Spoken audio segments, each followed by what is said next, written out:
Audio check 1 2 3. Audio check 1 2 3.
Audio check 1 2 3. Test, test, check, check 1 2, check 1 2, check, test, test, test. Is it there? Okay, check, test, test, test, test, test, test, check, test, test, check, check, check, test, test, check. Is it there? Okay, good. Check. Okay. Audio check 1 2 3. Audio check.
Oki, Naranastara, Ambawastich, Tanse, and good morning, everyone. I've been starting the day with these Indigenous greetings to honor the Treaty 7 peoples who stewarded our water at the confluence of the Bow and Elbow Rivers for generations before many of us settled here. I'd like to thank Municipal Affairs Minister Rick McIver and City of Calgary General Manager Michael Thompson for joining me today. Today is a very big day for more than 1/3 of Alberta's population that live here in Calgary and the surrounding communities of Airdrie, Chestermere, Strathmore, and Tsuut'ina Nation. All of you rely on the City of Calgary to provide safe drinking water to your homes, water to wash your dishes, to do your laundry, and so much more. And today I am pleased to tell you that we are one giant step closer to restoring full water usage to all of you. Just over 2 weeks ago, I signed a state of local emergency and delivered heavy news that we were in a water crisis. I shared that our city operations team had provided a 3 to 5 week timeline to get water flowing as it normally would to the taps in our homes and our businesses. That was difficult news to deliver, and I know it was difficult news to hear.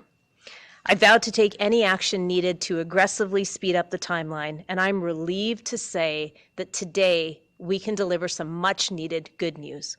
I'm incredibly pleased to share that indoor water use can now return to normal. And we look forward to slowly restoring outdoor water use as we continue to monitor the system's stabilization process. A quick overview of what changed since yesterday to allow us to return to regular indoor water usage today. First, we had 3 crews working all day yesterday to flush water through hydrants to reduce turbidity in the system.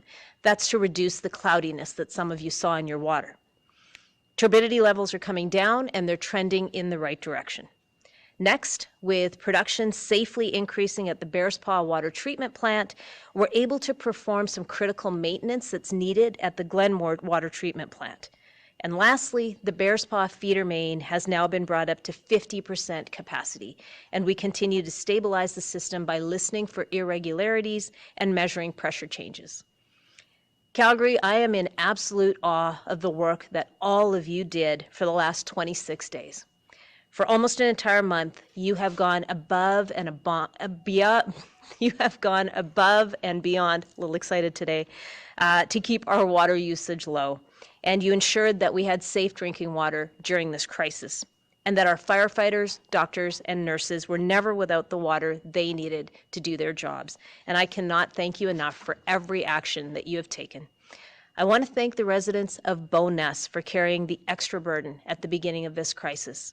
I won't forget my visits to your community during those first few days. You had a major impact on me. I felt the full impact of your situation as I spoke with you, and your community spirit fired me up to push for better and faster solutions to this crisis. I must also thank our crews and our teams at the Emergency Operations Center and the Water Tactical Operations Center. They worked tirelessly day and night throughout this challenging period to get the water feeder main fixed, water flow fully restored, and information out to the public. Chief Sue Henry and General Manager Michael Thompson, your personal dedication has been unwavering, and on behalf of the entire Calgary region, we say thank you. When just over a week into this crisis, we discovered the bad news that we needed to repair more of the pipe than just the break, several people stepped up to help expedite repairs, like Minister McIver, who's been a sounding board throughout all of this, like Calgary's oil and gas community. So many of you stepped up to offer guidance when I called and texted you on June the 6th, and again on the evening of June the 14th when we found out about those 5 trouble spots. I'm grateful that we had your depth of experience, your commitment to the city, and ideas for expediting repairs at a time when we needed it the most.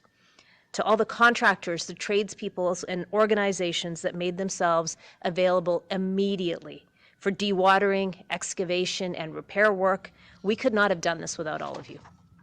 I also have to thank San Diego for the pipes that were sent our way, and all of the notable people and businesses in the Calgary region who lent your voices to water-saving efforts by offering words of encouragement on social media. Everyone from Brett the Hitman Hart to Connor at Local Laundry to the whole Calgary Stampeders organization, and so many more. Sometimes it takes a crisis to remind us how much we can accomplish if communities, elected officials, and governments work together. I was reminded of the value of the strength of these partnerships over the last 26 days. In particular, the province was there for us, Calgary. Alberta Health Services provided water testing at several critical points, including during the initial break when their ongoing testing enabled us to lift the boil water advisory for the community of Bowness on the 10th of June, providing those residents with peace of mind that their water was safe once again.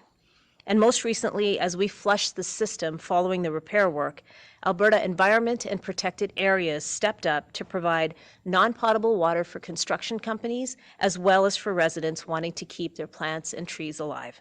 They also provided guidelines for and monitoring of the flushed water to ensure that chlorine was properly removed from the water before it went back into the river, as well as slope stabilization. Alberta Occupational Health and Safety provided quick clearance for return to work after being on site immediately following the incident that injured 2 men, and I am relieved to report that both men are now recovering.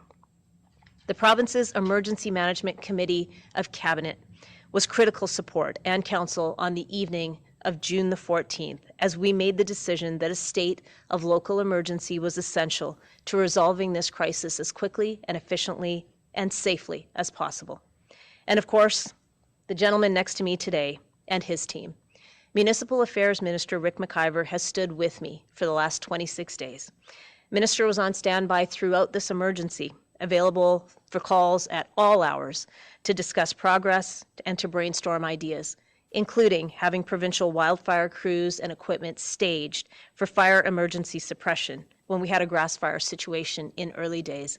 Minister McIver, thank you for having our back, and I will now turn it over to you. Thank you, Mayor Gondak. It's a good day today. It's nice to be here, and thank you all for joining us. It's with great gratitude and, frankly, a little bit of relief that I'm with you here today to recognize the expeditious work that's been undertaken to fix the Bowness water main and to thank Calgarians for their efforts in conserving water for these last 4 weeks. I also acknowledge we're not completely out of the woods yet. In times of crisis, the strengths of partnership become evident. The recent water infrastructure incident in Bowness served as a stark reminder of this. From the onset, the Mayor reached out to Premier Smith and myself and kept us updated regularly. Alberta's Emergency Management Agency, which has members embedded in Calgary Emergency Management Agency, also ensured constant, direct communication between each of our experts at the province and in Calgary. Finally, our Emergency Management Cabinet connected regularly with the Mayor and her team. These levels of communication were pivotal in addressing the immediate needs of community communication, support, and advice. I'd like to acknowledge the different provincial ministries' support throughout these past 4 weeks. Alberta Health Services played a crucial role conducting initial and ongoing water testing to manage and eventually lift the boil water advisory by the ambitious target of June 10th. Their dedication ensured public health remained paramount through the recovery process. Alberta Environment and Parks, as the Mayor alluded to, stepped up to provide additional water licenses for non-potable water uses during repairs, accompanied by strict guidelines and monitoring to safeguard environmental integrity. Their efforts in dechlorinization and slope stabilization during water flushing underscore their commitment and our government's commitment to sustainable practices. The Alberta Occupational Health and Safety Team swiftly reviewed the work site following the unfortunate injuries, ensuring safety protocols were reinforced before granting clearance to resume work. This exemplifies their dedication to protect workers' well-being in challenging environments while recognizing the need for water for 1.5 million citizens in Calgary. Recognizing the proactive measures taken by Alberta Emergency Management Agency and Alberta Wildfire, who staged supplementary fire suppression resources in Calgary's forested areas, illustrates our commitment to preemptive action and community safety.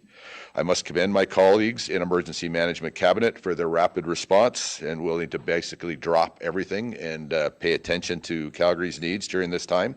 Their ability to convene at short notice ensured seamless information flow in both directions and provided invaluable support to the city in declaring a state of local emergency when that was really required. I also recognize Mayor Gondak for her leadership throughout this ordeal. Her commitment to transparent communication with the public, advocating for realistic timelines, and declaring a state of emergency when it was necessary have been instrumental in getting us to this day. I'm grateful for her initiative in mobilizing private sector experts who contributed crews, ideas, and support to get the job done. Mayor Gondak, thank you. Thank you as well to all the private sector experts that reached out to my office and to the city that were able to connect and help. Times like these truly remind us what community is all about. I appreciate the mayor's recent motion for an independent incident review and secure clear budget numbers. I'm sure preserving the integrity of Calgary's water system is top of mind for all Calgarians, as it is for council. In closing, on behalf of Premier Smith and the Government of Alberta, I extend heartfelt thanks to Calgarians and our regional neighbors for their solidarity, support, and patience during this challenging time. Your resilience and understanding have been indispensable. Together, and only together, we have demonstrated that in the face of adversity, collaboration and determination can overcome any obstacle. And as we charge ahead into Stampede, Yahoo! Let us continue to build on this spirit of partnership and mutual support for the betterment of our communities. Thank you. And now I'd like to, General Manager invite Michael Thompson to say some words. Good morning, everyone, and thank you, Minister McIver and Mayor. As shared by the Mayor, we are now able to ease indoor water saving measures. We know this is an exciting milestone after almost a month of Calgarians practicing water conservation measures in their homes and businesses. Just as we are easing into lifting restrictions, we need Calgarians to ease into their water use within their homes. The Bears Paw South feeder main is now back in service for the first time since June the 5th. The feeder main is operating at 50% capacity as we continue to stabilize the system, and we need to reduce the demand we have placed on the Glenmore Water Treatment Plant over the last month. We need Calgarians' support to avoid providing too much strain on the system. This means being thoughtful about spreading out your water use needs, like not doing all your waiting laundry in one day, but instead doing one load a day for the coming days. We continue to monitor the feeder main, listening for breaks and measuring pressure changes. The system is responding well so far, and we have not heard any anomalies. I want to stress that outdoor Stage 4 water restrictions remain in place. More information on easing outdoor water restrictions will be shared in the coming days as we determine how the system responds to the increased demand. Operational teams will provide more information on what easing indoor water use means for Calgarians and businesses at today's media availability at the Emergency Operations Centre. I'd like to take this opportunity to recognize the city teams and the contract crews who made this repair possible, and people who continue to work around the clock to stabilize the system. This truly has been all hands on deck, with teams working 24/7 over the last month to maintain our safe drinking water system while we repaired this critical feeder main. We've had the opportunity to work with various industry professionals and water service partners from across North America, and the connections we have established and enhanced have been extremely beneficial. Throughout response and repair, Calgary Emergency Management Agency have provided their leadership and guidance. They have facilitated response support through agency partnerships like those we heard about with the province of Alberta today, and numerous others. Through CEMA's expertise, bringing together City of Calgary departments, external agencies, nonprofit organizations, non-governmental organizations, and community partners, we know we have access to expertise required for a safe and effective approach. I've had the opportunity to work alongside these emergency management professionals at the Emergency Operations Centre for the past several weeks, and their leadership has been integral in the response for Calgarians. We understand that easing indoor water saving measures is a milestone, and we're all looking forward to it. Your commitment to conserving water throughout this response has been admirable, and we still depend on you as we stabilize the system and ease into further restrictions. Thank you for your patience in continuing to step up as we navigate these restrictions. Your resilience and community spirit are admirable, and we truly are all stronger together. And I'll now turn it back over to the Mayor. Thank you, Minister, and thank you, GM Thompson. Michael, I've greatly appreciated the ability to be able to connect with you throughout this situation, no matter what time of day, and your professionalism in guiding us through repair and recovery was just wonderful. Calgary, we've been through a lot together since June the 5th. I want you to know that I am committed to learning from this crisis, and I would like to share some of those learnings with you and talk about how I plan to action some of these takeaways. To start, let's talk about communication. We struggled with our communication over the first 3 days as the city learned the enormity of this situation and focused more on the work than on the communication. I realized the impact of this error, as I've said many times, when I visited Bowness on the 8th of June. That afternoon, I called CAO David Duckworth and said, we must do better. The morning of the 9th of June, I apologized for this oversight and I committed to twice daily briefings until water flow was restored from the Bears Paw water treatment plant. The next focus became collaboration. Because we had already engaged with external experts in construction and trades in addressing the main break that occurred on June 5th, we knew that this situation required partnerships. So by the time we learned the bad news and shared it with you on the 14th of June, that robotic technology had detected 5 additional hotspots that needed to be repaired, I knew further collaboration was critical in making sure we could get to repairs quickly and safely to restore water flow. Working late into that evening, I spoke with the province and also reached out to private sector experts who were then invited to roundtable discussions with myself, General Manager Thompson, and others. This collaborative effort was critical in moving the timeline up safely and efficiently.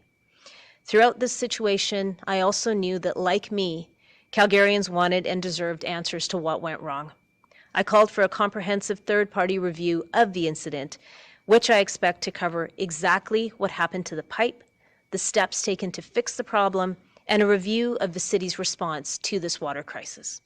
This review will also look at our issues around communication that led to Calgarians and our neighboring communities not getting the information they needed quickly when they needed it. And I promise we will get to the bottom of all these issues. We need to make sure that this doesn't happen again. While we have already taken steps to improve monitoring and ensure that we have the supplies on hand to fix the system should we experience any problems, we need to do more. 2 weeks ago, at my 8:30 a.m. update, I promised a wide-ranging examination of the city's underground infrastructure.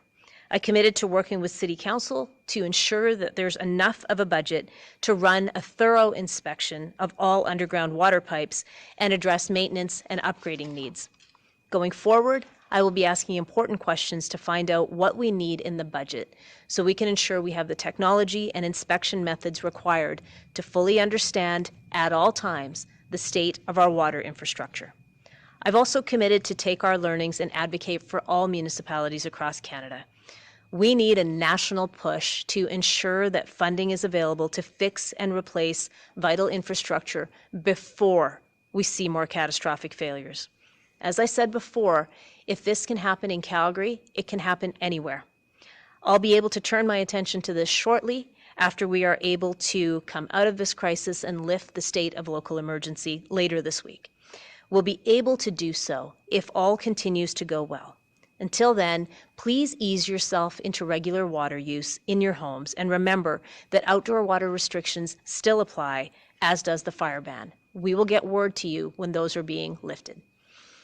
Thank you all for watching today, and thank you to our media partners for sharing the details of this important story with everyone in the Calgary region, day in and day out for the last 26 days. And we'll take your questions in just one moment.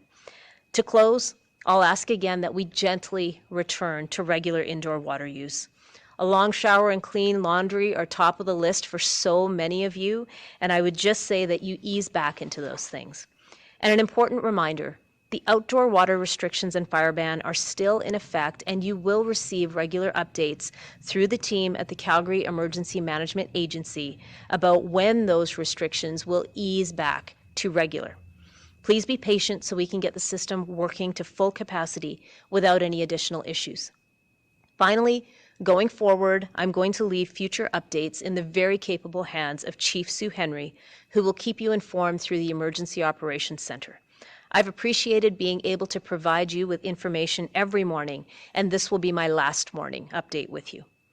Also important, today's afternoon update at the Emergency Operations Center has been moved up. It will take place at 12:15 p.m. today instead of the regular timing of 2 p.m. They will provide more details about how the water system is being returned to full capacity.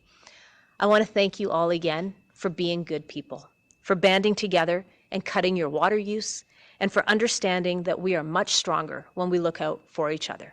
And with that, I will turn things over to Adam Toy to manage questions from the media.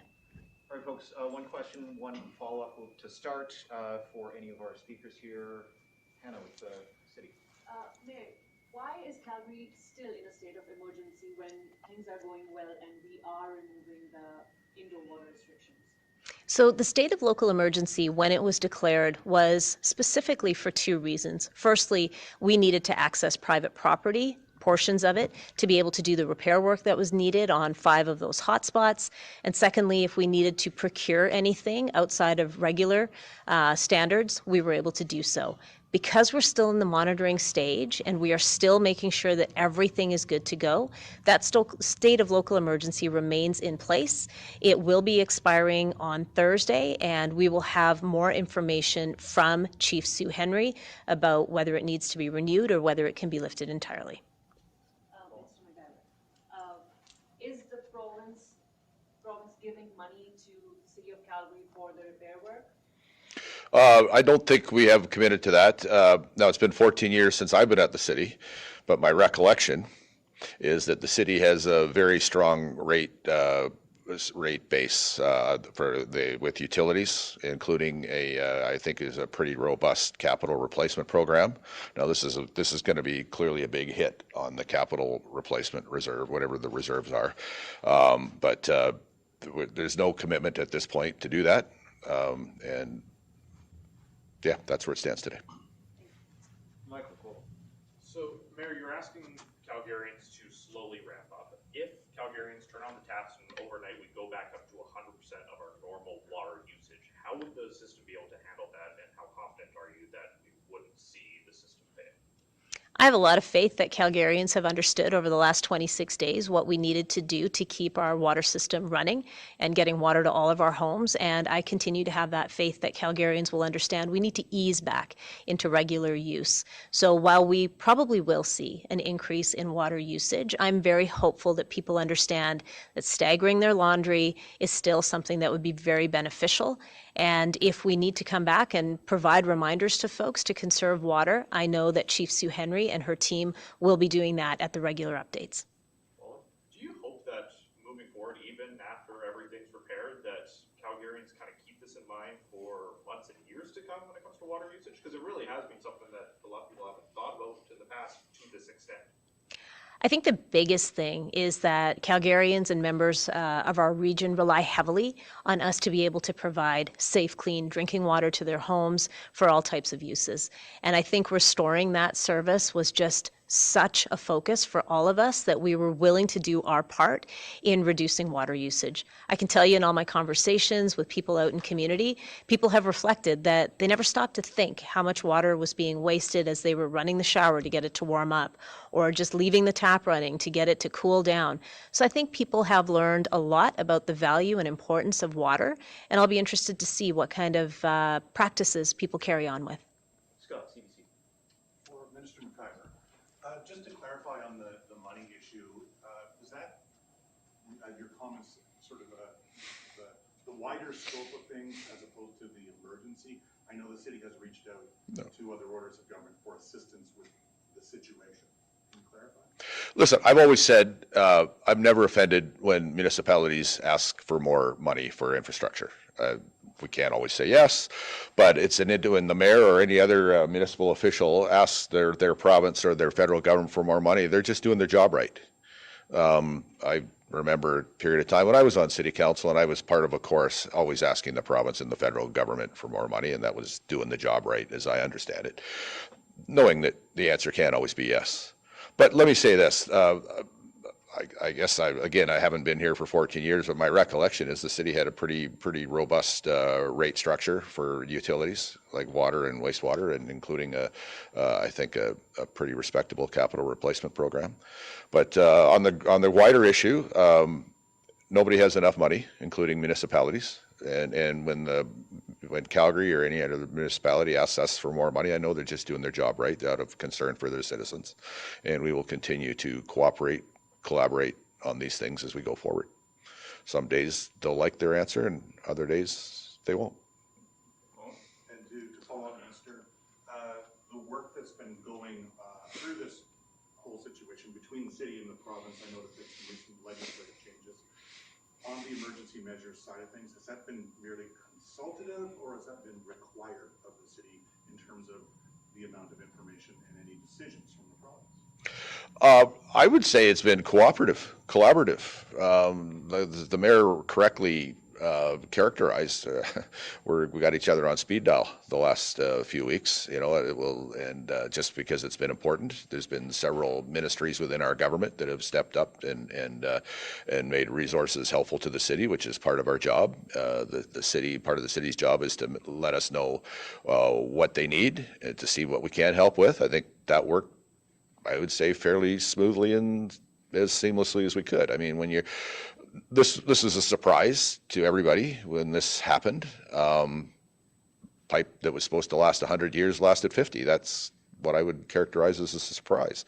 But I think everybody jumped in as best we could, as fast as we could, to be cooperative and helpful, and consequently, we've gotten to this day. Question for the mayor. So Mayor, who does foot the bill for this? I mean, obviously, we haven't had an update on cost, but who is going to foot the bill on this? Do Calgarians expect their water bills to look differently following this situation? So the number one thing will be to collect all of the information we need about how much expenditure took place on addressing this crisis. I know that Chief Sue Henry and her team are tracking all of those expenses. Once we have that number, we will be looking at what resources we have available right now, whether there are contingencies in place or reserves that we can access to help pay for that. But again, this is something that we will have more information on in the coming days. Mayor, the minister had mentioned that he believes Calgary has a robust capital placement plan and a robust rate structure to be able to cover this. Do you agree that Calgary can cover this, or do you need the province? So we do set our rates in a way that addresses the idea of maintenance and upgrades and regular service. So I know the water teams work very diligently to make sure appropriate rates are set. Again, without knowing what the total tally is of expenditures on this issue, I can't speculate on whether we have enough to cover it through contingencies or existing budget. Once again, the teams at Water Services, Emergency Operations Center, and General Manager Thompson will have more information on what we have and where we may need some assistance. And for the minister, you had mentioned that this was a surprise. It was a 100-year pipe that lasted 50 years. There are tons of this pipe across the province, across North America. How will you, as the Minister of Municipal Affairs, address the potential for similar problems in most likely smaller and less well-off municipalities? Well, it will be probably an issue because of the size of Calgary, particularly the largest city in Alberta. I would suggest that there's probably not a lot of municipalities with the same size of pipe as the one that failed here, but all pipes will fail. That's a fact. When you put a piece of pipe in the ground, the only thing you know for sure is that someday it will fail. That's a fact of life. So I think it's a wake-up call for us too, or a reminder, if you will, to encourage municipalities, to the ones that can, to have capital replacement reserves in place, recognizing that smaller municipalities, in many cases, don't have the capacity to do that. And in fact, we have water and wastewater programs through our transportation ministry to assist the smaller municipalities with that, knowing that by sheer number of people versus the cost of the infrastructure, that they may never be able to fully pay for that forever. We have programs to help the smaller municipalities to do that. Jordan, CTV. Yeah, either for the mayor or GM Thompson, just looking for clarity on the restrictions. Obviously, indoor water restrictions are being eased, outdoor still in place for now. What does this mean for businesses that were asked to dial back, for the city asked to dial back when it comes to maybe a car wash or those type of businesses? What are they supposed to do at this in-between point? So let me start with the overview, and then I'll ask General Manager Thompson to weigh in. What we can tell you right now is that the reductions that you have been doing at home are not needed anymore. So you can return to using water inside your home the way that you were used to. We are asking that people ease into this, though, so we can continue to make sure that we've got enough water supply for everyone. When it comes to businesses, I'll turn it over to General Manager Thompson. Thank you. Our team at the Calgary Emergency Management Agency is reaching out right now to all of those business partners that we had connected with to ask them to ease some of their indoor water use. And so things like car washes will be reopening today. Indoor pools will be reopening today. And so we're actively reaching out to all of those partners right now. And we'll have more details at today's media availability at the Emergency Operations Center. I do, actually. This is for the minister, and it's mostly unrelated, if I may ask a question for my colleague.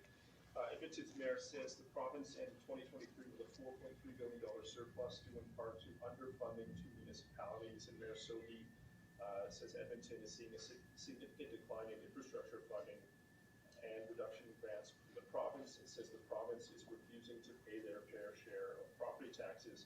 What do you say to these allegations, and have you or the premier sat down with the mayor to discuss the funding model and any possible changes? Yeah, we have talked to Edmonton about their funding requests. And to be perfectly clear, we don't pay property tax. No government pays tax to another government. We do have a program called Grants in Place of Taxes, which currently we pay at 50% of what property tax would be.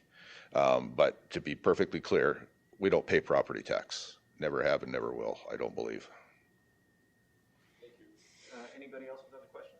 Carrie? Yeah, I have a question on the rules right now. You said the indoor restrictions are lifted, but also please don't do all your laundry at once. Please ease back into this. Which is it?